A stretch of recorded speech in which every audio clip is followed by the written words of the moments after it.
Bien le bonjour à tous, ravi de vous retrouver pour une nouvelle pause discussion. Et aujourd'hui, j'accueille Sabine Roberti, qui est chef de groupe PS à Serein. Bonjour Madame Roberti. Bonjour, Tout d'abord, merci d'être venue. avec plaisir.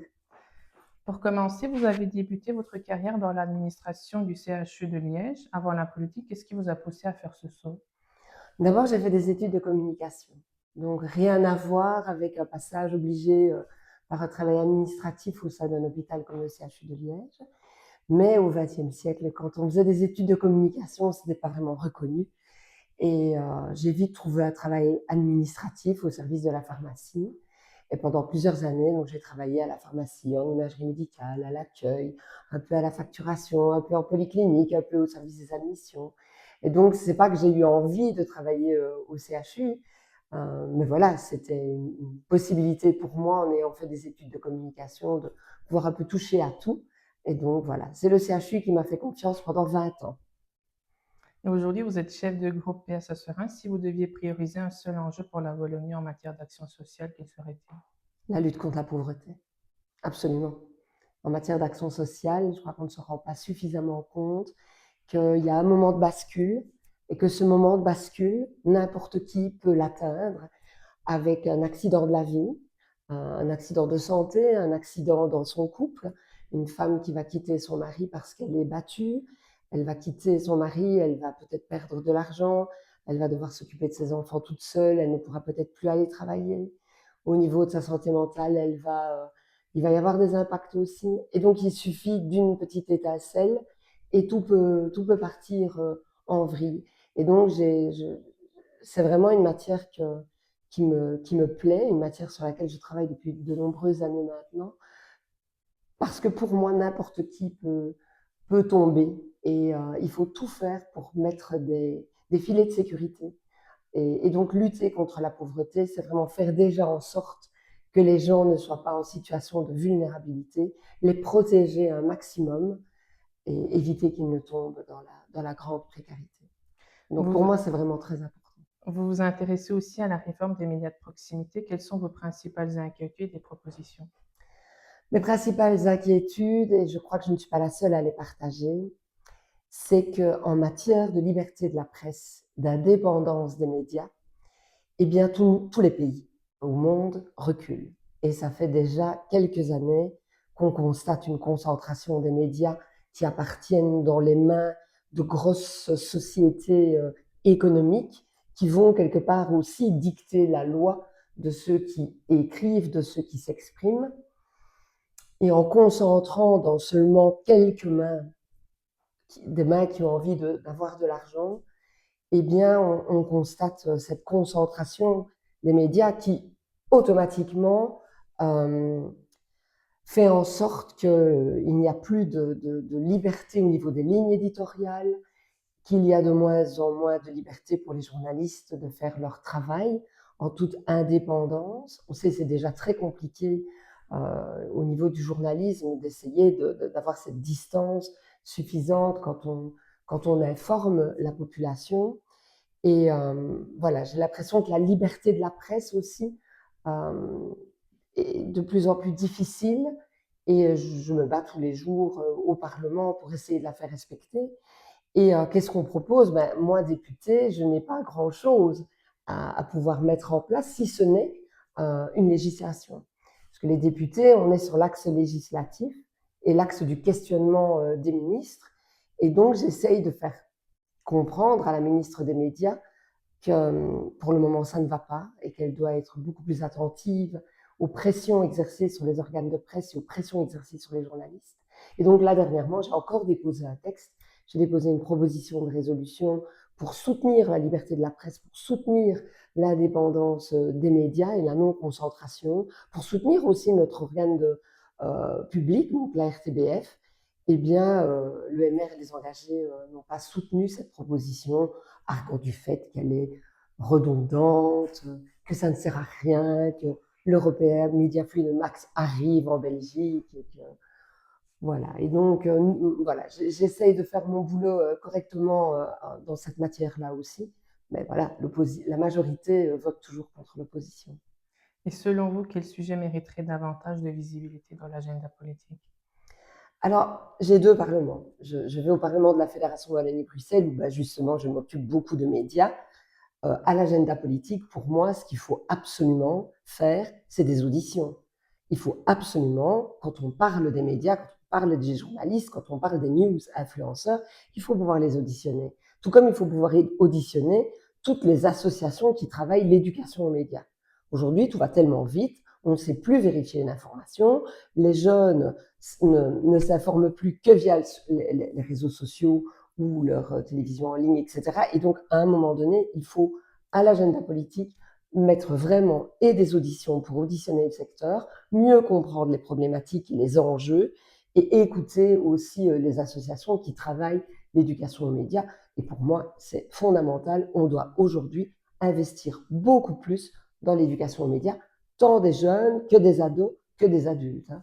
C'est tout le monde. Et en tant qu'échevine de l'état civil et de la population, qu'avez-vous retenu de cette expérience de terrain? Ah ben ça, j'ai adoré. J'ai été 7 ans presque échevine, effectivement officier d'état civil et en charge de l'organisation des cimetières. J'ai aimé travailler avec mes équipes. Et au niveau de l'état civil, ben, je suis heureuse de pouvoir dire toujours, c'est une fierté d'avoir célébré 1800 noces et mariages. C'est énorme. Donc les gens me reconnaissent comme étant la personne qui a acté leur mariage. Et pour eux, c'est le plus beau jour de leur vie. Donc je suis heureuse d'avoir participé à ça pendant presque 7 ans. Et surtout dans l'autre matière, alors la matière cimetière, moi les cimetières, c'est quelque chose qui me passionne. J'aime beaucoup, je trouve que c'est un endroit très calme où on peut vraiment se reposer, ne penser à rien. Et puis c'est très beau, un cimetière.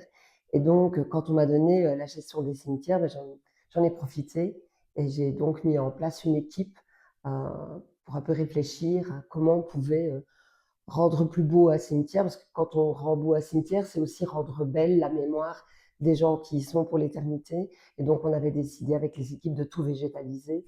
Et là, dernièrement, je suis allée dans un cimetière pour une commémoration. Et c'était magnifique parce que ce cimetière, il était entièrement végétalisé. Et donc, les sépultures qui ressortent sur un sol entièrement fait d'herbe, c'est très joli. Et je trouve que ça honore la mémoire de nos défunts. Quel rôle jouent les infrastructures publiques dans la cohésion d'un territoire pour vous? Ah ben, c'est important. Un territoire ne peut se- s'organiser que justement quand il y a des services publics forts, coordonnés. Et donc, pour moi, c'est fondamental d'avoir des services publics qui organisent cette cohésion sociale qui, sans cela, ne pourrait pas exister. Oui, il y a bien des poches de cohésion sociale qui, euh, qui s'organisent indépendamment de tout, mais pour moi, les pouvoirs publics ont un rôle moteur à jouer pour faire en sorte que les gens se parlent, s'écoutent, se respectent et apprennent à vivre ensemble. Et sans service public fort, on ne sait pas y arriver. Vous défendez la devise parce que tout est possible. Comment traduire ça en politique concrète?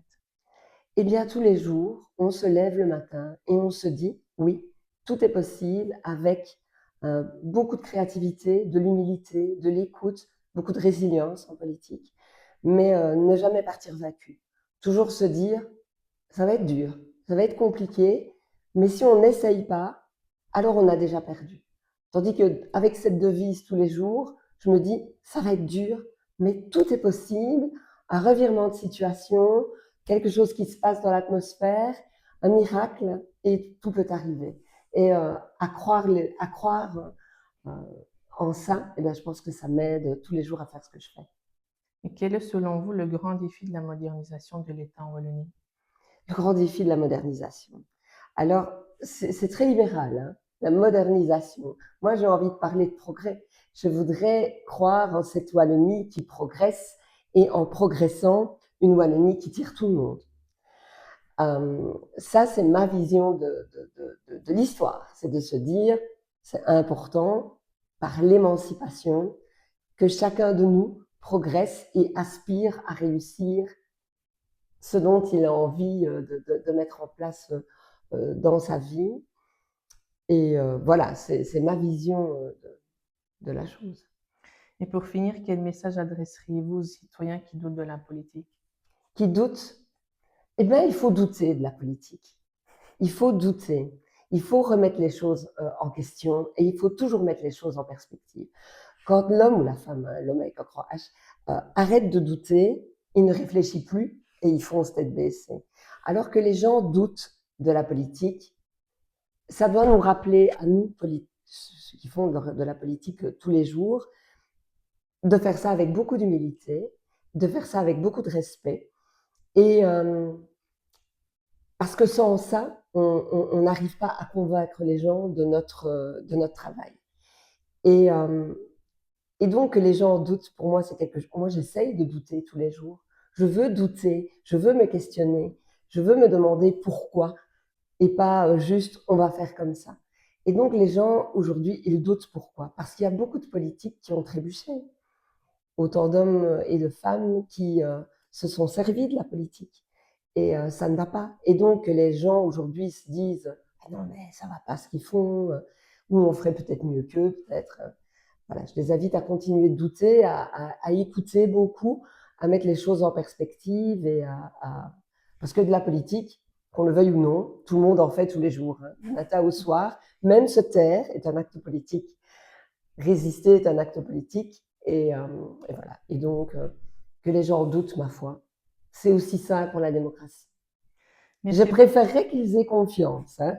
Ça, c'est clair. Et donc, ils doivent douter et nous devons, nous, tout mettre en œuvre pour rendre confiance dans la politique en règle générale et surtout leur faire comprendre que non, c'est pas un gros mot. Qu'il y a encore des gens, des hommes et des femmes, des jeunes et des moins jeunes, qui font de la politique par conviction pour faire bouger les choses, pour faire bouger les lignes et pour faire en sorte que justement la cohésion s'opère et que ce pays euh, fonctionne bien. merci beaucoup Sabine Roberti d'être venue et d'avoir partagé cette belle discussion avec moi. Avec plaisir. Merci également à vous de nous avoir suivis. Je vous donne rendez-vous lundi prochain. D'ici là, passez une belle semaine.